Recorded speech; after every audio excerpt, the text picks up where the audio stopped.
So welcome students to this video, and here we are going to continue our study of fundamental matrices. Okay, see, in the earlier video what we have seen is if you have let's say phi. Okay, so first of all you consider the system, yeah, and please remember we are only talking about homogeneous system. Okay, consider the system given by x prime equals to 80 times x. Yeah, so we are not putting any initial data right now. Okay, just this system, and then what we have seen is the theorem which we did is the following, that if phi of x, okay, phi of x is a fundamental solution. Okay, it need not be a principal fundamental solution. Okay, it's just a fundamental solution, any fundamental solution. Okay, so if phi of x is a phi of t is a fundamental solution, okay, of, let's call this 1, okay, of 1, then for any constant matrix C, right, C, which is a matrix essentially, so n cross n matrix, okay, phi t times C here is also a fundamental matrix,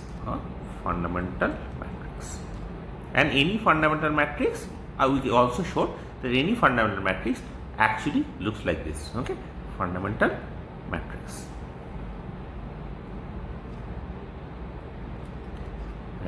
of 1. Okay, so I should write fundamental matrix of 1. Clear? Okay, now let's see that so basically we know that this is the fundamental matrix. Now you see, therefore so any solution of star of 1, any solution of 1, okay, how does it look like? Let's just write it down. Will be of the form x of t. So basically the general solution, we talked about it in the last video, right? Okay, so x of t will actually look like the fundamental matrix. What is, in this case it is phi of t times a constant matrix C. Now please remember, this is a n cross n matrix and this is a n cross 1 matrix. Okay, this is the solution, not the fundamental matrix. Okay, right? Any fundamental matrix will look like this. This C is a n cross n matrix. This is a n cross 1 vector. Clear?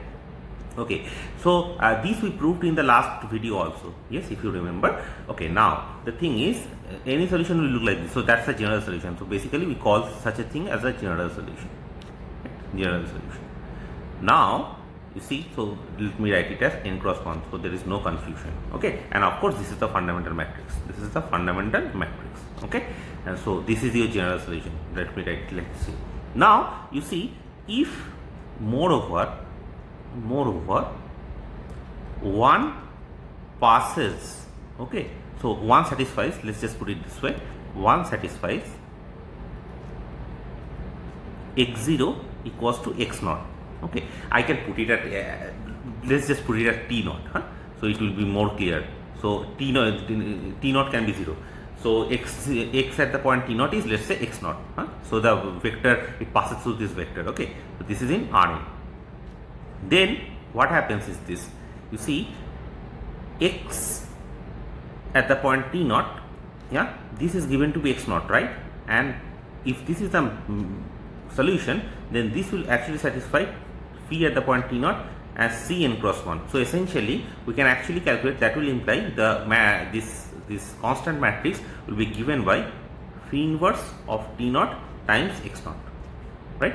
See, x0 is a vector in Rn and phi inverse of t0 is a n cross n matrix. Okay, see, phi is a fundamental matrix, so phi is invertible, hence I can take the inverse of that. Okay, therefore the solution, okay, we know that the solution of this problem of x prime equals to 80 times x. Clear? x0, t0, let's just put it as t0. You can put it as 0 also, it is not a problem, but anyways, x0, x at the point t0 okay, will be of the form x of t. Okay, so please remember this problem, okay, this is in this form, right? X prime equals to f of t x, okay, and we are assuming here all the time, it is in the whole entire course we will assume that A is continuous n cross n function. Okay, so A is a continuous n cross n matrix, n cross n continuous n cross n matrix. Okay, so that is assumed. So it is continuous with respect to the t variable and C1 with respect to the x variable. So hence Picard says that in a neighborhood t naught minus epsilon and t naught plus epsilon, we can have a unique solution, and I have asked you to check that you can actually extend it to whole of the interval I, whatever this is defined, right? Okay, so with that in mind, so we know that there is a unique solution. Now the thing is this: how does the solution looks in terms of a fundamental matrix? We know that, you see, any solution looks like this. General solution looks like phi t times the constant matrix, right? And again, if it passes through x naught, then we know that what the constant matrix is this. So basically, any the solution of this problem in terms of fundamental matrix will look like this: phi of t, phi inverse of t naught times x naught. Okay, so this is the unique solution. This is the unique solution. How do you get uniqueness? Unique solution by Picard. Okay, by Picard. Clear? So this is the solution in terms of, so let me put it this way. This one here, this one is the solution of a n cross n, okay, variable coefficient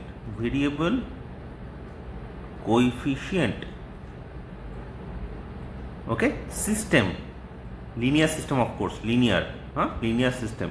So you have to have linear system, n cross n variable coefficient, okay, in terms of fundamental matrix. Okay,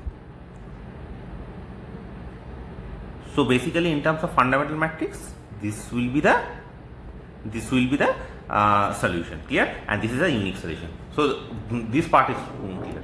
Okay, now let's look at the next part.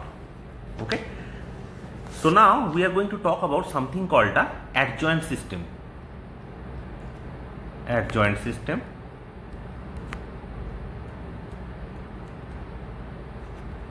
Okay, to the equation x prime equals to at times x. Okay, we are going to define a new system out of this old one, and we are going to call it an adjoint system. Sorry. Okay, so let's look at see, first of all, we know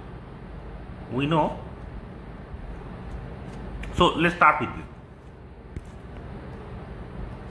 Let phi of t be the fundamental matrix of the system x prime equals to at times x, right? Therefore, since it's a fundamental matrix, you can talk about the inverse of that. So define a new matrix. So define, okay, you don't have to define it. So essentially what is happening is, in that case, therefore phi t, clear, phi inverse of t, phi inverse exists, right? This is going to be an identity matrix, identity n cross n matrix, that is here. Okay, now you see what happens is, as I have already explained to you, the fundamental matrix which we are already getting it. Okay, we can talk about differentiating matrices, right? So we can actually differentiate this particular thing. So if you differentiate the above relation, we get, it is phi prime of t, phi inverse of t plus phi of t, phi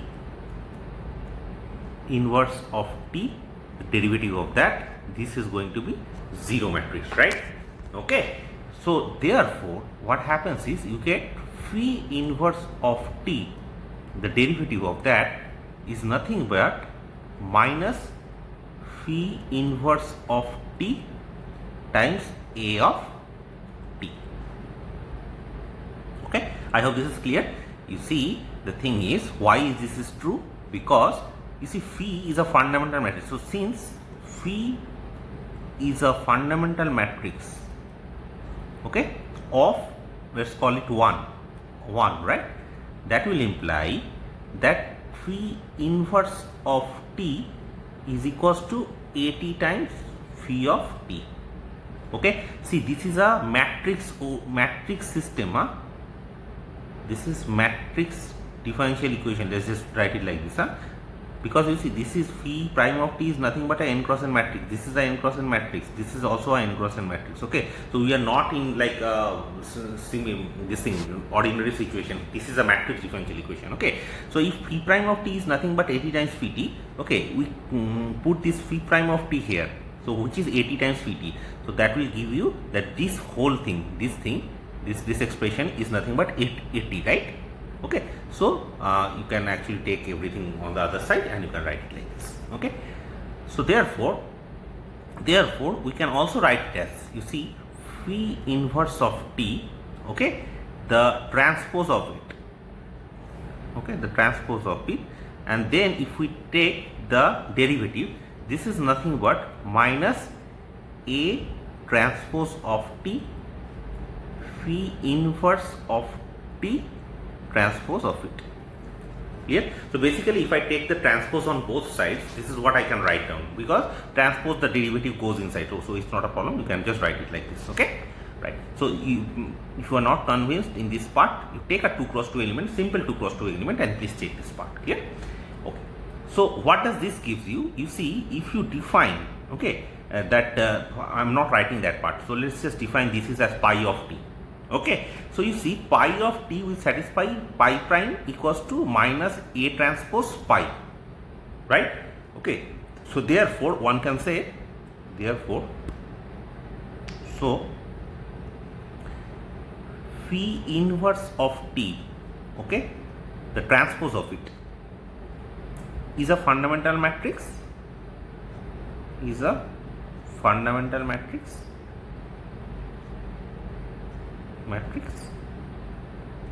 okay, of the differential equation, differential system, that is of the differential system. What is the system? In this case, it looks like x prime of t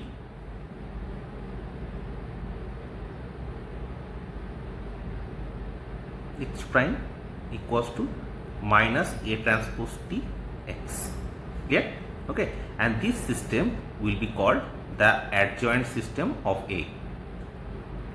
Adjoint system of, let's say, 1. Okay, so given a system 1, the adjoint of that system, okay, will be, so basically x prime equals to 80 times x is the original given system. The adjoint of that system will be x prime equals to minus a transpose x. Okay, we are going to talk about this thing later also. Yes, so please remember this thing, very, very important, this one. Here. Okay, now we are going to look at a very important property of adjoint systems. So theorem.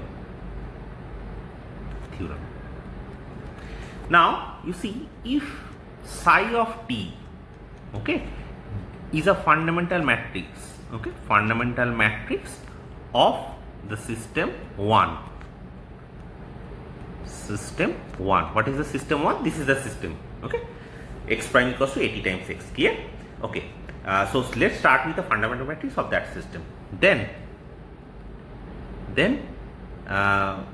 let's try to put it this way: phi of t, okay, is a fundamental matrix of its adjoint system,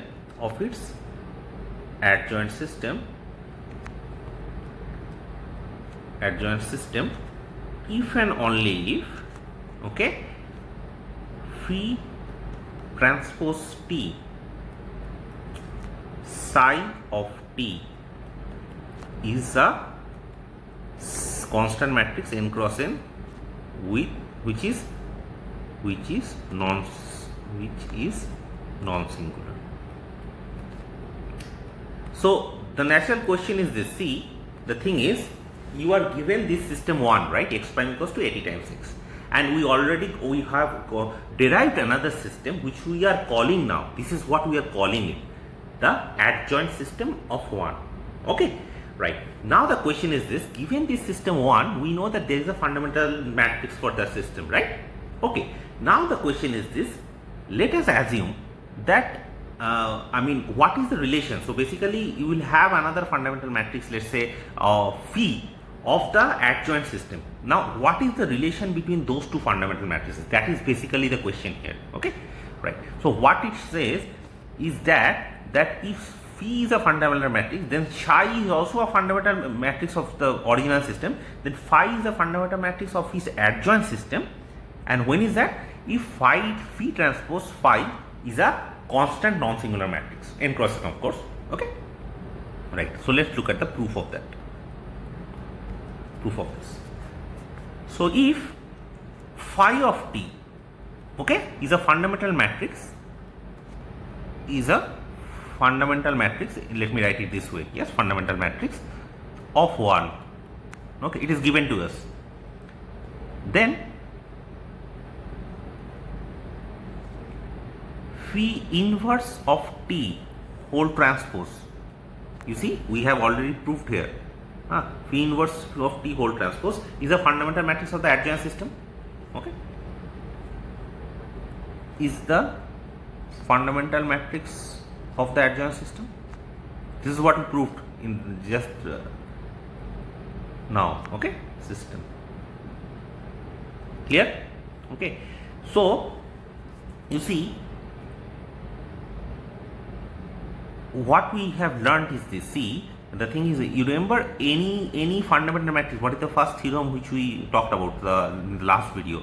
So if phi of t is a fundamental matrix of 1, then for any constant c, phi t times c is also a fundamental matrix, and any fundamental matrix will look like phi t times c, right? That's what we proved. Okay, so you see, so if phi inverse of t whole transpose is a fundamental matrix of the adjoint system. Okay, so what is adjoint system? Given by, let me write it down, given by x prime equals to minus a transpose x. Okay, so you see,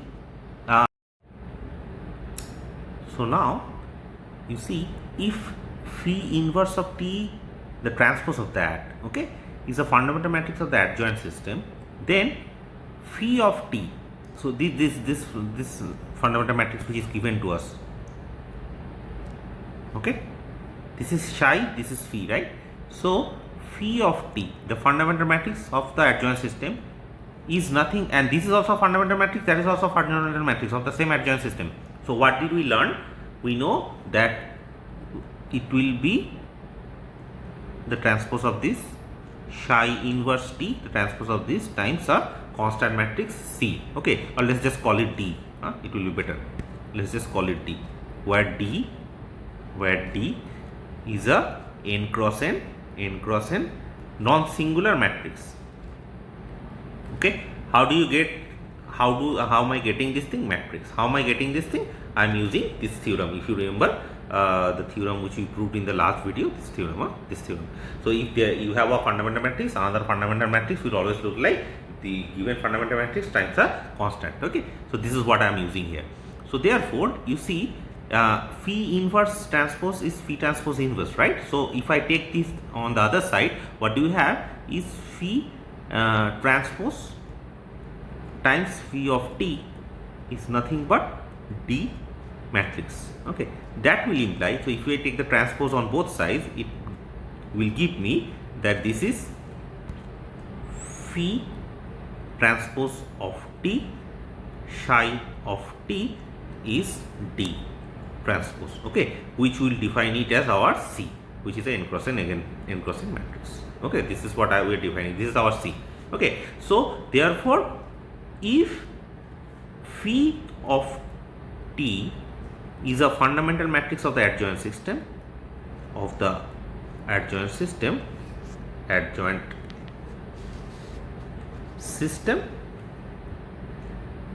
then you always have phi transpose of t psi of t is a constant n cross n non-singular matrix.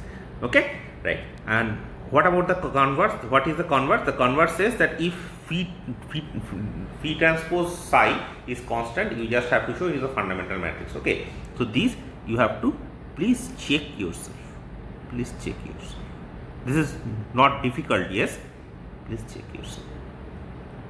Okay, what do you need to check? You need to check phi of t is a fundamental matrix of the adjoint system. Okay, so basically what do you have to show? You have to show that phi prime of t is nothing but minus A transpose of t phi of t.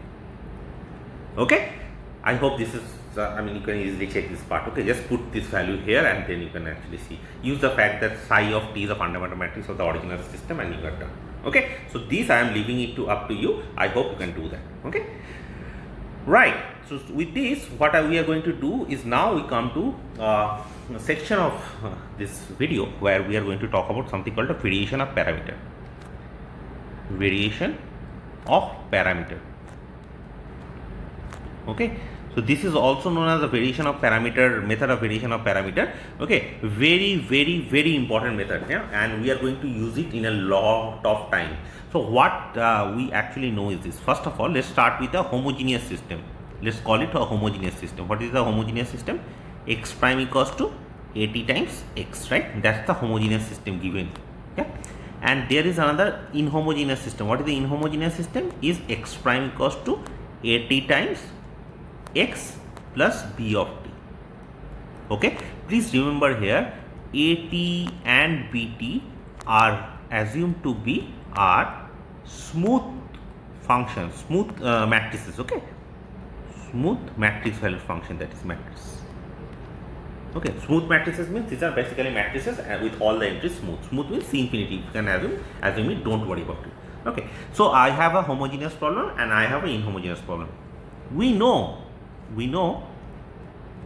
that x of t, yeah, a general solution x of t, how does it look like? It looks like, so we know, okay, let me put it this way, we know that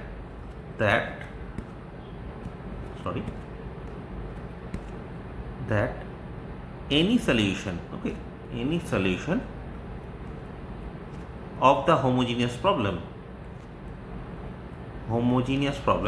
in terms of fundamental solution, any solution of a homogeneous problem matrix, sorry, in terms of fundamental matrix, any solution of a homogeneous equation looks like this.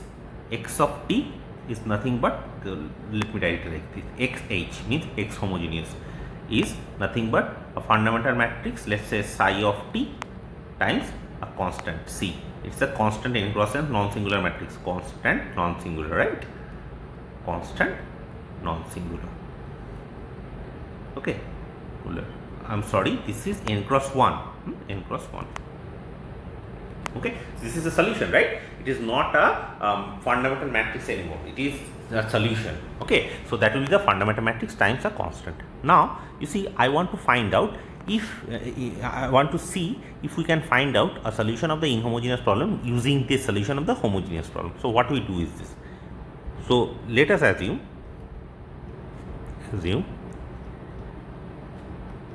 that xi, we'll call it a xi. Xi is we'll say that this is a solution which will look like this. The fundamental matrix of this phi of t times a constant, but now constant is not it's not a constant matrix, but it's a matrix which depends on t. This c and this c has nothing to do with each other, right? So using, by getting motivated by this result, we were saying that since this xh looks like phi t times a constant matrix, we are assuming that the inhomogeneous problem, there is a solution which will look like phi t times a ct, where c is dependent on t. Here, Okay, this is what we are assuming. We don't know whether such a solution exists or not. Let's just check if something like that can happen or not. And that is why this method is called variation of parameters. So we are varying the parameter here, right? Okay, so if that is the solution, what happens then? Then you see xi prime, what happens to this? This is phi prime of t, c of t plus phi of t, c prime of t, right? Now you see, if phi is a fundamental matrix of this, right? So what happens? And xi prime is nothing but at times xi, right? This is phi prime of t. What is phi prime of t? It is at times phi of t. And then we have c of t plus phi t times c prime of t. I will just keep this last expression as it is. Clear? Okay. Now you see, what is x of I? X of I is nothing but phi times c. So this is nothing but at times phi t times c of t, which is again nothing but at times phi of t times c of t plus phi of c, phi prime of t. Clear? Now this and this gets cancelled out. Okay. So essentially, I did some mistake somewhere, no? 1 second. Yeah. So this xi prime, since this is the solution of the homogeneous system, there is a b of t which I forgot to write here. So I should write it as b of t plus this. Yes. So I should write here also, there should be b of t plus this, right? Okay. So therefore what we get is b of t. See, this is the what am I writing here? I'm really sorry about it. This is c. This is c prime of t. This is c prime of t. Okay. So I have c prime of t is nothing but phi inverse of t. I made a mess here. So this is t phi of t. Okay. So c prime of t is nothing but phi inverse of t, b of t, right? So therefore what is c of t? Yeah, this is nothing but integral,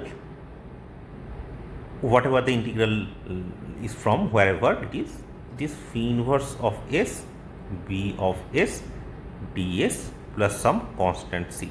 Okay, constant matrix, that is, it's a constant matrix. Let's just call it this. Okay, right.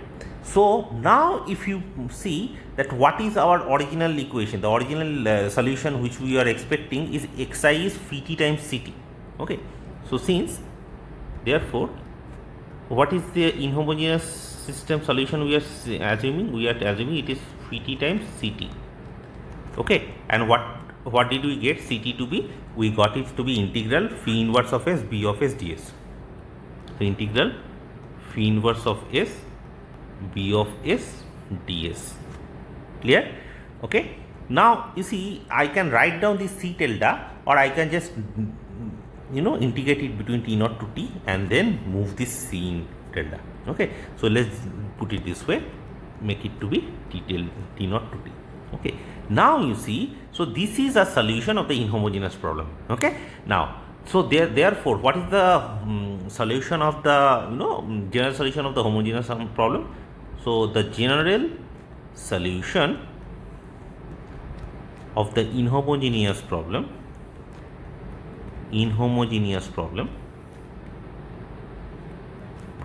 is given by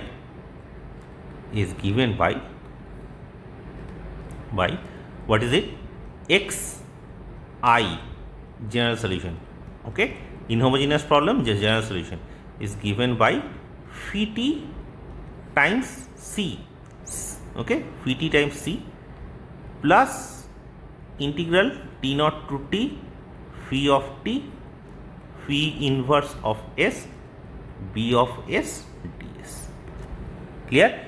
Okay. So you see why I wrote this. This is nothing but the solution of the homogeneous problem, right?